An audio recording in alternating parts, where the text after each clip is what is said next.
जय श्री कृष्णा दोस्तों। अच्छे लोगों के साथ हमेशा बुरा क्यों होता है, इसका ज्ञान भगवान श्री कृष्ण ने अर्जुन को गीता में बताया था। आपने महसूस किया है कि जो लोग अच्छे कर्म करते हैं वो परेशान रहते हैं, वही जो बुरे कर्म करते हैं वो खुशी से रह रहे होते हैं।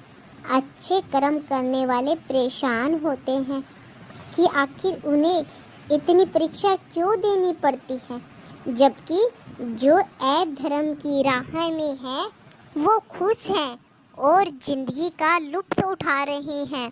अगर आपके मन में भी यह सवाल आया है तो आज हम आपको इसका जवाब देंगे। यह जवाब वो है जो भगवत गीता में लिखा गया है। भगवत गीता में वर्णित कथा के अनुसार जब भी अर्जुन के मन में कोई भी दुविधा होती तो वो श्री कृष्ण के भगवान के पास पहुंच जाते। एक बार की बात है, अर्जुन भगवान श्री कृष्ण के समीप आकर कहा कि वो दुविधा में है, इसका जवाब चाहते हैं। वो श्री कृष्ण से चाहते हैं श्री कृष्ण से पूछा कि क्या सवाल है। अर्जुन ने कहा, मुझे ये जानना है कि अच्छे लोगों के साथ हमेशा बुरा ही क्यों होता है, वही बुरे लोग खुशहाल दिखते हैं। अर्जुन के मुंह से ऐसी बातें सुनकर श्री कृष्ण मुस्कुराए और कहा, मनुष्य जैसा सोचता है वैसा ही महसूस करता है, बल्कि अज्ञानता की वजह से वो सच्चाई नहीं समझ पाता। अर्जुन उनकी बात समझ नहीं पाए।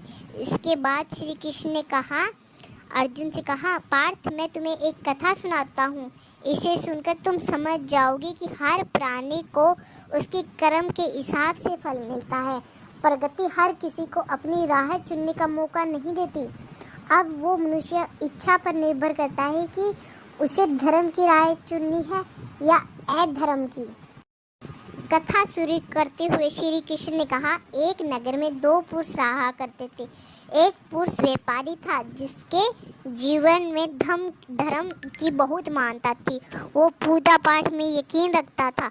वो हर रोज मंदिर जाता था और दान धर्म भी करता था और हर रोज भगवान की पूजा करता था। वहीं दूसरा पुरुष बिल्कुल विपरीत था।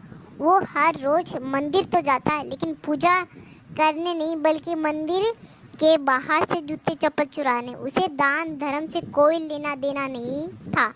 समय बीतता गया। एक दिन बहुत जोर की बारिश हो रही थी। उस वजह से मंदिर के पुजारी के अलावा कोई नहीं था। ये बात जब दूसरे पुरुष को पता चली तो उसने कहा, ये सही मौका है मंदिर का धन चुराने का। पंडित से नज़र बचाकर उसने मंदिर का सारा धन चुरा लिया। उसी समय धर्म कर्म में विश्वास रखने वाला व्यक्ति भी मंदिर पहुंचा। दुर्भाग्य से मंदिर के पुजारी ने उसे चोर समझ लिया और चिल्लाने लगा। वहां लोग एकत्रित हो गए और उसे बहुत मारा। किसी तरह वो बचते बचाते हुए वहां से निकला तो दुर्भाग्य से उसका हाथ वहां भी नहीं छोड़ा। मंदिर के बाहर वो एक गाड़ी से टकरा गया और घायल हो गया।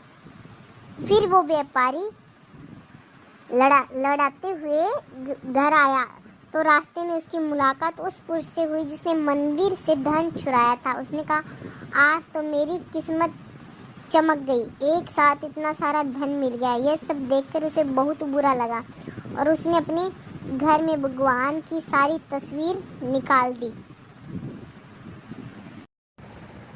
कुछ सालों बाद दोनों ही पुरुषों की मृत्यु हो गई। मरने के बाद जब दोनों यमराज की सभा में पहुंचे और भले पुरुष ने दूसरे व्यक्ति को देखा तो उस पर बहुत गुस्सा आया। उसने क्रोधित होकर यमराज से पूछ ही लिया, मैं तो हमेशा अच्छे कर्म करता था, दान में विश्वास रखता था, उसके जीवन बदले जीवन भर मुझे अपमान और दर्द ही मिला और उस व्यक्ति को नोटों से भरी पोटली, आखिर ऐसा भेदभाव क्यों? उस पर यमराज ने कहा, पुत्र, तुम गलत समझ रहे हो। जिस दिन तुम्हारी गाड़ी से टक्कर हुई थी वो दिन तुम्हारे जीवन का आखिरी दिन था, परंतु तुम्हारे अच्छे कर्मों की वजह से तुम्हारी मौत सिर्फ एक छोटी सी चोट में बदल गई। तुम इस दुष्ट व्यक्ति के बारे में हो। दरअसल इसके भाग्य में राजयोग था, मगर इसके क्रूर कर्मों और अधर्म की वजह से वो सिर्फ एक छोटी सी धन की पोटली में बदल गया। तुम इस दुष्ट व्यक्ति के बारे में जानना चाहते हो? कथा सुनाने के बाद श्री कृष्ण अर्जुन से कहते, पार्थ, क्या अब तुम्हारे सवाल का जवाब मिल गया? ऐसा सोचना कि भगवान तुम्हारे कर्मों का नजरअंदाज कर रहे हैं, ये बिल्कुल भी सत्य नहीं है। भगवान हमें कब क्या किस रूप में दे रहा है मनुष्य को समझ नहीं आता, मगर आप अच्छे कर्म करते रहे तो भगवान की कृपा हमेशा बनी रहती है। इसलिए अपने अच्छे कर्मों को बदलना नहीं चाहिए, क्योंकि उसका फल हमें इसी जीवन में मिलता है। इसलिए मनुष्य का फर्ज है कि वो हमेशा अच्छे कर्म करते रहें।